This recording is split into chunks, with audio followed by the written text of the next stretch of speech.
ಗೆಳೆಯರೆ, ಮಣ್ಣಿಲ್ಲದೆಯೇ ಕೃಷಿ ಮಾಡಲು ಸಾಧ್ಯವೇ? ಹೌದು, ಇದು ಸಾಧ್ಯ. ಇಂದಿನ ಕಾಲದಲ್ಲಿ ಭೂಮಿ ಕಡಿಮೆಯಾಗುತ್ತಿದೆ ಮತ್ತು ನೀರಿನ ಅಭಾವ ಹೆಚ್ಚುತ್ತಿದೆ. ಇಂತಹ ಪರಿಸ್ಥಿತಿಯಲ್ಲಿ ಹೈಡ್ರೋಪೋನಿಕ್ಸ್ ಅಥವಾ ಜಲಕೃಷಿ ನಮಗೆ ವರದಾನವಾಗಲಿದೆ. ಏನಿದು ಹೈಡ್ರೋಪೋನಿಕ್ಸ್? ಹೈಡ್ರೋಪೋನಿಕ್ಸ್ ಎಂದರೆ ಮಣ್ಣಿನ ಬದಲಾಗಿ ಕೇವಲ ನೀರು ಮತ್ತು ಸಸ್ಯಗಳಿಗೆ ಬೇಕಾದ ಪೋಷಕಾಂಶಗಳನ್ನು ಬಳಸಿ ಬೆಳೆ ಬೆಳೆಯುವ ಪದ್ಧತಿ. ಗ್ರೀಕ್ ಭಾಷೆಯಲ್ಲಿ ಹೈಡ್ರೋ ಎಂದರೆ ನೀರು ಮತ್ತು ಪೋನೋಸ್ ಎಂದರೆ ಕೆಲಸ. ಸಸ್ಯಗಳಿಗೆ ಮಣ್ಣು ಬೇಕಾಗಿರುವುದು ಕೇವಲ ಆಧಾರಕ್ಕಾಗಿ ಮತ್ತು ಪೋಷಕಾಂಶಗಳಿಗಾಗಿ ಮಾತ್ರ.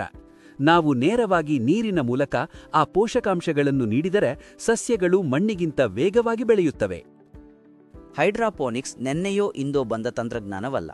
ಸಾವಿರಾರು ವರ್ಷಗಳ ಹಿಂದೆ ಬ್ಯಾಬಿಲೋನ್ನ ತೂಗು ಉದ್ಯಾನಗಳಲ್ಲಿ ಮತ್ತು ಮೆಕ್ಸಿಕೋದ ಅಜ್ಟೆಕ್ ಸಮುದಾಯದ ತೇಲುವ ತೋಟಗಳಲ್ಲಿ ಇದರ ಸುಳಿವುಗಳಿದ್ದವು. ಹೈಡ್ರಾಪೋನಿಕ್ಸ್ನಲ್ಲಿ ಮಣ್ಣಿನ ಜಾಗವನ್ನು ಇನರ್ಟ್ ಮೀಡಿಯಾ ಅಂದರೆ ಕಲ್ಲುಗಳು ಅಥವಾ ತೆಂಗಿನ ನಾರು ತುಂಬುತ್ತದೆ. ನೀರಿನಲ್ಲಿ ಸಾರಜನಕ, ರಂಜಕ, ಪೊಟ್ಯಾಸಿಯಂನಂತಹ ಪೋಷಕಾಂಶಗಳನ್ನು ಕರಗಿಸಿಕೊಡುವುದರಿಂದ ಸಸ್ಯಗಳು 30% 50% ವೇಗವಾಗಿ ಬೆಳೆಯುತ್ತವೆ. ಇಲ್ಲಿ ಅತ್ಯಂತ ಮುಖ್ಯವಾದುದು ಪೋಷಕ ದ್ರಾವಣ. ಜಲಕೃಷಿಯ ಹೃದಯವೇ ಇದಾಗಿದೆ. ಈ ದ್ರಾವಣ ಸರಿಯಾಗಿರದಿದ್ದರೆ ಪೂರ್ಣ ವ್ಯವಸ್ಥೆ ವಿಫಲವಾಗುತ್ತದೆ. ಗಿಡಗಳಿಗೆ ಒಟ್ಟು 17 ಮುಖ್ಯ ಪೋಷಕಾಂಶಗಳು ಬೇಕಾಗುತ್ತವೆ. ಪ್ರಮುಖವಾದವು ಸಾರಜನಕ, ರಂಜಕ, ಪೊಟ್ಯಾಷಿಯಂ. ಇವುಗಳ ಜೊತೆಗೆ ಕ್ಯಾಲ್ಸಿಯಂ, ಮೆಗ್ನೀಷಿಯಂ, ಗಂಧಕ ಮತ್ತು ಸಣ್ಣ ಪ್ರಮಾಣದಲ್ಲಿ ಕಬ್ಬಿಣ, ತಾಮ್ರ, ಜಿಂಕ್, ಮ್ಯಾಂಗನೀಸ್, ಬೋರಾನ್, ಮಾಲಿಬ್ಡಿನಮ್ ಇವೆಲ್ಲವೂ ಗಿಡದ ಸಂಪೂರ್ಣ ಬೆಳವಣಿಗೆಗೆ ಅಗತ್ಯ.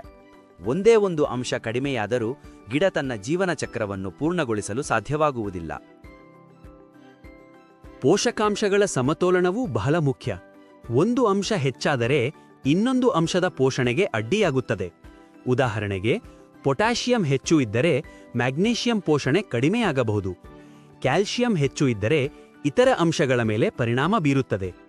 ಈ ಪರಸ್ಪರ ಕ್ರಿಯೆ ಸರಿಯಾಗಿರದಿದ್ದರೆ ಗಿಡದ ಬೆಳವಣಿಗೆ ನಿಧಾನವಾಗುತ್ತದೆ, ಉತ್ಪಾದನೆ ಕಡಿಮೆಯಾಗುತ್ತದೆ. ಹೆಚ್ಚಾದರೂ ಸಮಸ್ಯೆ, ಕಡಿಮೆಯಾದರೂ ಸಮಸ್ಯೆ. ಆದ್ದರಿಂದ ಸಮತೋಲನ ಅತ್ಯಂತ ಮುಖ್ಯ. ಇನ್ನೊಂದು ಪ್ರಮುಖ ಅಂಶ ಆಮ್ಲಕ್ಷಾರ ಮಟ್ಟ ಅಂದರೆ pH. ಜಲಕೃಷಿಯಲ್ಲಿ ಇದು ಸಾಮಾನ್ಯವಾಗಿ 5.5 ರಿಂದ 6.5 ನಡುವೆ ಇರಬೇಕು. ಈ ಮಟ್ಟದಲ್ಲಿ ಮಾತ್ರ ಗಿಡಗಳಿಗೆ ಬೇಕಾಗಿರುವ ಎಲ್ಲಾ ಪೋಷಕಾಂಶಗಳು ಸರಿಯಾಗಿ ಲಭ್ಯವಾಗುತ್ತವೆ. ಈ ಮಟ್ಟ ಬದಲಾದರೆ ಕೆಲವು ಪೋಷಕಾಂಶಗಳು ಕರಗುವುದಿಲ್ಲ, ಕೆಲವು ಗಿಡಕ್ಕೆ ಸಿಗುವುದಿಲ್ಲ. ಇದರ ಜೊತೆಗೆ ಪೋಷಕ ದ್ರಾವಣದ ತಾಪಮಾನ, ವಿದ್ಯುಚ್ಚಾಲಕತ್ವ ಅಂದರೆ EC ಮತ್ತು ಕರಗಿದ ಆಮ್ಲಜನಕ ಈ ಅಂಶಗಳು ಸರಿಯಾದ ಮಟ್ಟದಲ್ಲಿದ್ದಾಗ ಮಾತ್ರ ಗಿಡಗಳು ಆರೋಗ್ಯಕರವಾಗಿ ಬೆಳೆಯುತ್ತವೆ. ಒಂದು ಆಶ್ಚರ್ಯಕರ ಸಂಗತಿ ನೋಡೋಣ. ಜಲಕೃಷಿಯಲ್ಲಿ ಉತ್ಪಾದನೆ ಸಾಮಾನ್ಯ ಕೃಷಿಗಿಂತ ಬಹಳಷ್ಟು ಹೆಚ್ಚಾಗಿದೆ. ಟೊಮ್ಯಾಟೊ, ಆಲೂಗಡ್ಡೆ, ಬಟಾಣಿ ಈ ಎಲ್ಲಾ ಬೆಳೆಗಳಲ್ಲಿ ಉತ್ಪಾದನೆ ಗಣನೀಯವಾಗಿ ಹೆಚ್ಚಾಗಿದೆ.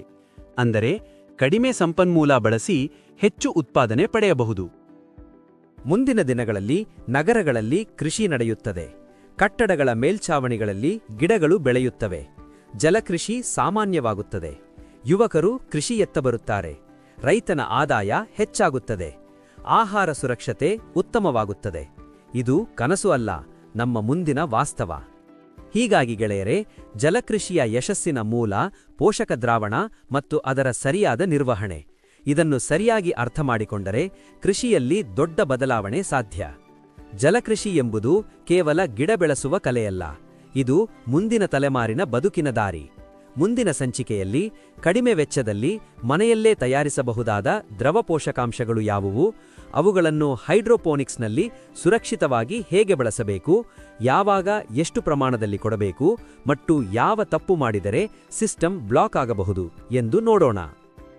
ಈ ಮಾಹಿತಿ ನಿಮಗೆ ಉಪಯುಕ್ತ ಅನಿಸಿದ್ರೆ ನಿಮ್ಮ ರೈತ ಸ್ನೇಹಿತರಿಗೆ ಶೇರ್ ಮಾಡಿ ಮತ್ತು ನಮ್ಮ ಚಾನೆಲ್ ಸಬ್ಸ್ಕ್ರೈಬ್ ಮಾಡಿ.